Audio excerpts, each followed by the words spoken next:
Hi there, in this video we are going to start the globular proteins chapter of the biochemistry. So among globular proteins we have to discuss two proteins principally. One is hemoglobin and other one is myoglobin. So both of these proteins are heme proteins. It means that they have heme group in their structure. So what is heme? Heme is basically a combination of protoporphyrin 9 plus iron. What is protoporphyrin 9? You will discuss it in the porphyrias or protoporphyrin metabolism. So both hemoglobin and myoglobin are heme proteins having heme group in their structure, and heme is a combination of protoporphyrin 9 and iron. So the function of heme in a protein depends on the protein to which it belongs. For example, in the enzyme catalase, it is present at the active site and helps in the breakdown of H2O2. In hemoglobin and myoglobin, it is involved in the transport of oxygen, and here it performs the function of oxygen transport. However, in the cytochrome, which are present in the mitochondrial membrane, it acts as a electron acceptor or electron. It is a part of electron transport chain or electron transport system. So the function of heme in a protein depends upon the protein to which it belongs.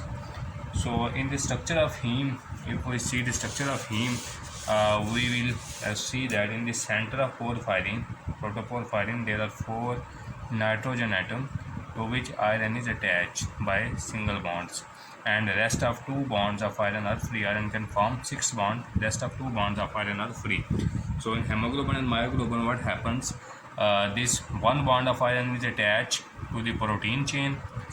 One bond of iron is with the protein chain, while other bond is free.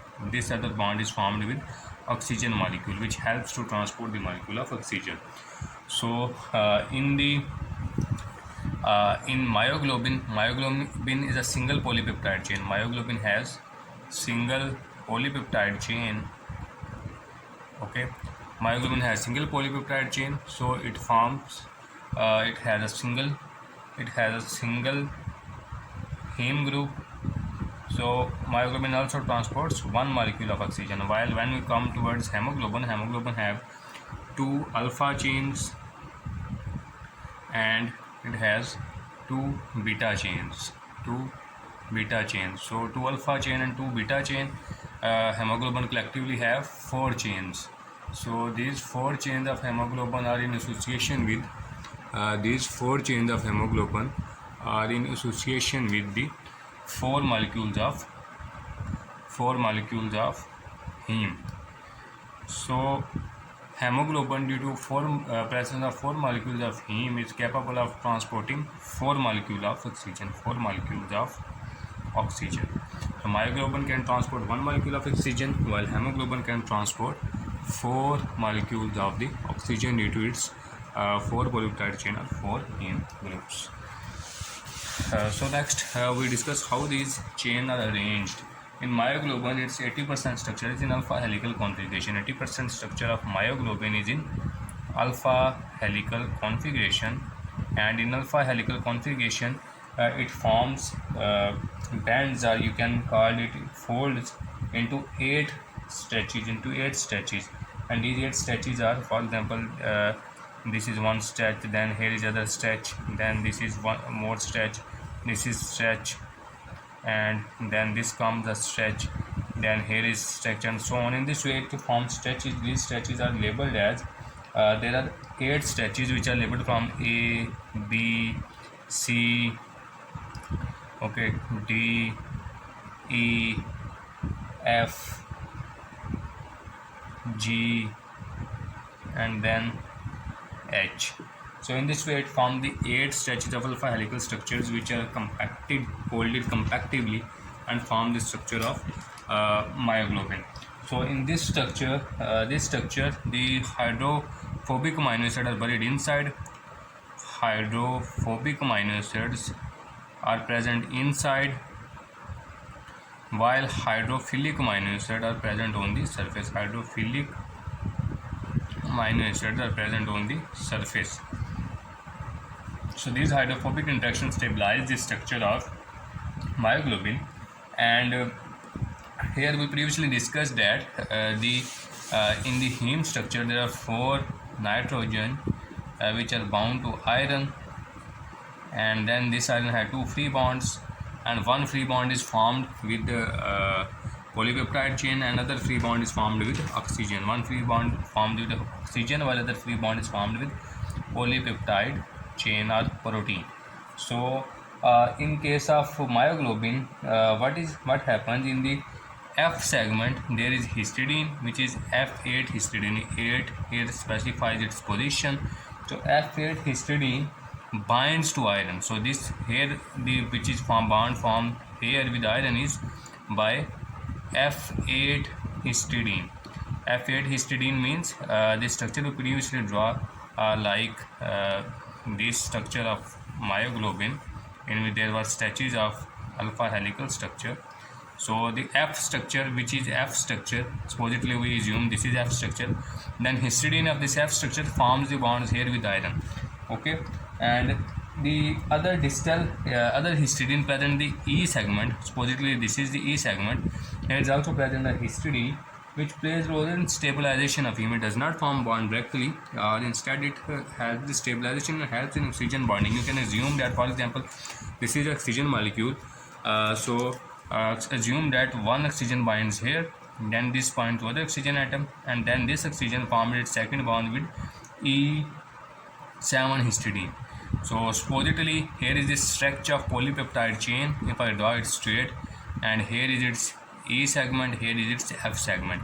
Then F8 histidine bound to the iron directly and joined protein to heme, and E7 bind to oxygen here. E7 segment of histidine, E7 histidine bind to the oxygen atom here and stabilize the oxygen interaction with the heme group.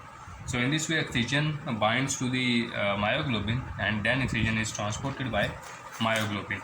Next we come towards the hemoglobin. So in the hemoglobin there are 4 polypeptide chains, 2 alpha chains, and 2 beta chains. So these 2 alpha chain and 2 beta chains are arranged in the form of dimers. 1 alpha and 1 beta join and form alpha beta dimer 1, and other alpha beta forms alpha beta dimer 2. Okay, so in this way there is a dimer of alpha beta chain, and then this dimer is joined together by hydrogen bond. This dimer is joined together by hydrogen bonds and ionic interactions. So alpha and beta here is mainly hydrophobic interactions. Okay, so this interaction of dimer formation is strong hydrophobic interaction. It is strong. However, the interdimer, 2 dimers are joined together by hydrogen bond and ionic interaction, and these interactions are weak or they are subjected to change. So depending upon the binding of oxygen with hemoglobin, moreover the hemoglobin have 4 heme molecules. 4 heme molecules are every chain, polypeptide chain in the hemoglobin structure have 1 heme molecule. So it has 4 heme molecules, so it can bind 4 oxygen molecules. So what happens that when oxygen binds to these dimers, when oxygen binds here, oxygen induces a conformational change in them, due to which some bonds here break down. So binding of oxygen weakens these interdimer bond, and their grip of dimer on each other weakens, and due to this decrease in the grip, these dimers can freely move comparative to each other. So their mobility with respect to each other increases. That's why when oxygen binds to them, due to breakdown of this bond, this oxygen bound form or oxyhemoglobin is called relaxed form of hemoglobin, or R form.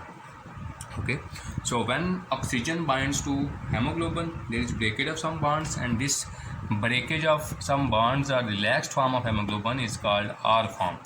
And due to this R formation, one molecule of oxygen facilitates the binding. However, for example, if one molecule of oxygen is loaded on hemoglobin, it breaks some bonds. When some bonds are broken down, there is increase or there is easiness in the loading of other oxygen molecule. When more oxygen molecule comes, some more bonds break down. So third molecule comes more easily. When third molecule comes, some more bonds break. So fourth molecule also comes more easily. So loading of one oxygen atom increases the oxygen affinity for more oxygen atoms. So the relaxed form of oxygen is high affinity form. High affinity form, it means that it can easily bind to oxygen. However, if there is no oxygen bind to dimers, then these dimers are held together by more and more bonds, and this is taut form. Taut form or tense form or T form, and this T form is has less affinity for oxygen. It has less affinity for oxygen. However, if somehow one oxygen binds it, some bonds break down and oxygen affinity increases. One more oxygen binds, oxygen affinity more increases, then it changes to R form. R form or relaxed form. So oxyhemoglobin is relaxed or R form, while deoxyhemoglobin is the taut form or T form of hemoglobin. So this is the structure of hemoglobin, and this is the quaternary structure of hemoglobin. It includes 4 polypeptide chains. So hemoglobin and myoglobin both can be either 0% oxygenated, they can be 0% charged or oxygenated, charged with oxygen, or they can be 100% oxygenated depending upon the presence and absence of oxygen. So it is about a brief overview of the biochemical structure of hemoglobin and myoglobin. In the next lecture, we will discuss about oxygen dissociation curve. Thank you.